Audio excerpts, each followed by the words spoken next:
Hi there, hope you're all doing well. For this week, I got access to the Kindred of the Abyss mini set. Well, at least the first release of them, enough that I can put together a skirmish team to test out the colours. Since I first saw these minis, I've had an idea of giving them that worn copper look that you normally see on Death Guard, with lots of rust and patina over them. But before I get to paint that part, I prime them black and start off with all of the fabric underlayer, which is going to be a teal colour. This starts off with Hydra green over all of these shadows. Since this is base coating, it takes a while. Let's get some of the YouTube things out of the way now. If you have any questions, feel free to drop them in the comments below. You could also join Discord using the link in the description, where you can come, hang out, chat, and share anything you have been hobbying on. I hope you enjoy the remainder of the video and find it useful. Now let's move on to the mid-tone. This is done using Jade green, which is thinned down a fair bit as I don't want it to fully cover.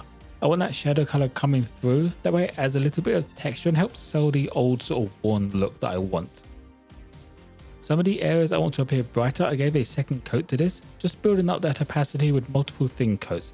Something I don't normally do, but I've been trying to do more and more lately on my minis as it has a nice appeal to it. Getting the final highlight onto the fabric, I grabbed gold green, and just like the jade green, I keep this paint thin and build up the layers across the raised folds and some of the upper flat areas.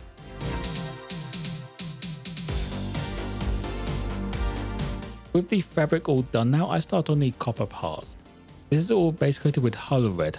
I chose not to use some metallic paint for this as I really want to sell that look of the material being worn down over the years. There will be some metallic shine on this, but the bulk of it is going to be nice and matte. This is only the actual diving gear. All of the weapons and chains are being left for later on so that there's a little bit more variation on the mini.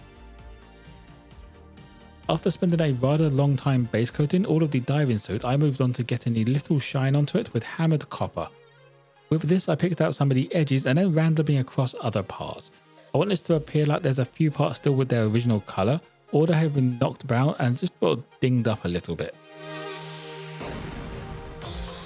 There are a few leather belts and pouches around the mini, along with these weird rubber seals on the joints. All of these parts get base coated with smoke black now, as this is dark enough that it still looks like black, but it has a little bit of a brown tint to it, so it just adds a little bit more contrast. I did also forget to get it on camera, but the tubing around the helmets and the chest, along with the plasma weapons, are all done at the same time with this colour. To start bringing in the mid-tones on these parts, I mixed in some reddish grey into the smoke black. I went over the majority of these parts again. I just left that smoke black in the shadowed parts. As with the fabric, I kept this pretty thin so I can go over the brighter parts with a couple of coats before moving on to the brightest highlights, which I've done using pure reddish grey.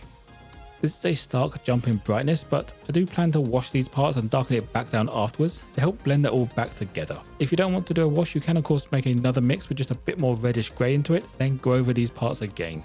It has a similar effect, it's just a little bit faster. As I'm planning on using a wash anyway, I might as well do it on this part. Bringing the leather parts to an end now, I get started on the wood planks on the base and any of the weapon handles that are visible. It was at this point I started to realise the scheme is not that bad. It wasn't until I saw the minis with some colour on the bases that everything started to come together and look like how I envisioned them. With the renewed motivation to get these minis finished, I grabbed British khaki and started bringing up all of the grain on the wood planks, along with a base coat on all of the ropes, netting and the cabling on the plasma weapons. I did originally also do the sandy part on the base, but ended up painting over that again later on. Now before finishing off the bases, I got ahead of myself and actually finished the ropes, netting and cabling with Skeleton Legion. This went over as a dry brush almost just to leave that British khaki in the recesses of the sculpt. Except for the cabling, this is more of a traditional highlight, just bringing it in line with where the highlights are on the pipes. After getting these parts finished, I realised I skipped the last highlight on the wood and went back in with a mix of British khaki and Sunny's skin tone. A lot of this step is just painting up the edges of the grain that is sculpted into the planks. To do this the easiest way, I kept all of the brush strokes going in the same direction as the grain and gently let the brush follow over them in their own lines. Now that the bases are complete, I can start on the next step with Dwarven Iron as the base coat for all of the remaining metal parts on the minis. Although this is a little bit dark, it works fine for this step as it's going to be a highlight coming on over the top of this afterwards. The darker parts just add that old worn look to them that I want for these minis, but still kept a lot of the shine coming through.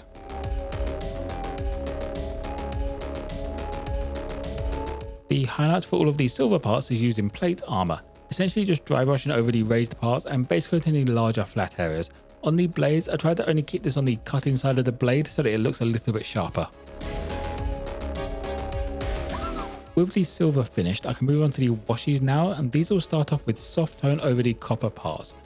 I aim to add a little bit more warmth to the copper, and using soft tone it doesn't stain too much, meaning this shine from the actual copper paint comes through still and tinting it just a little bit. Some of the ropes and nets are done using this as well, but not all of them, just so that I can have some variation on the minis between the sculpts. The soft tone is then followed up with Oblivion black wash over the leather and silver parts. This wash stains a lot more and darkens down those highlights on these sections, just pulling them into that mid-tone so they don't stand out too much. Finishing off the washes, I went over the wooden parts and the remaining ropes with archaic sepia wash. I'm not really sure if this was necessary since they basically look pretty good as it was. Didn't really add anything adding this on, but now I'm going to have to do it if I stick to this colour scheme. The washes are now done, but that is not the end of the minis for once. Getting all of the glass lenses and plasma coils started, I went over them using magenta. Wanted a nice bright pop colour that contrasts against all of the darker muted colours of this paint job. The coverage on this isn't too great, so it does take a couple of coats to get up to something actually useful. But unlike the previous steps, I actually go over all of these again, bringing the entire things up to their full opacity. After the magenta has had a few coats and dried, I came in using squid pink to get the highlight onto these parts. I still need to work on how I paint gems and glasses, but for this I get the highlight into the top left of these parts. For the plasma coils, it's on the two sides at about 45 degrees just to get those corners. You can now leave these minis how they are and they will look absolutely fine on the tabletop. However, I don't know when to quit, so I'm going to add a little bit more weathering, starting with some verdigris. This only goes on to the copper parts as iron doesn't turn green like this. I tried to focus in the areas where I think the water would pool or at least linger a little bit longer as they emerge from the depths.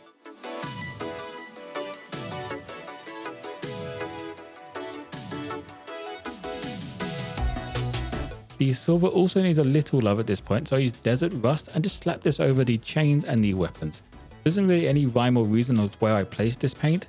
The main goal is just to break up some of those larger blocks of silver, especially on the weapons where it looks nice and old after this.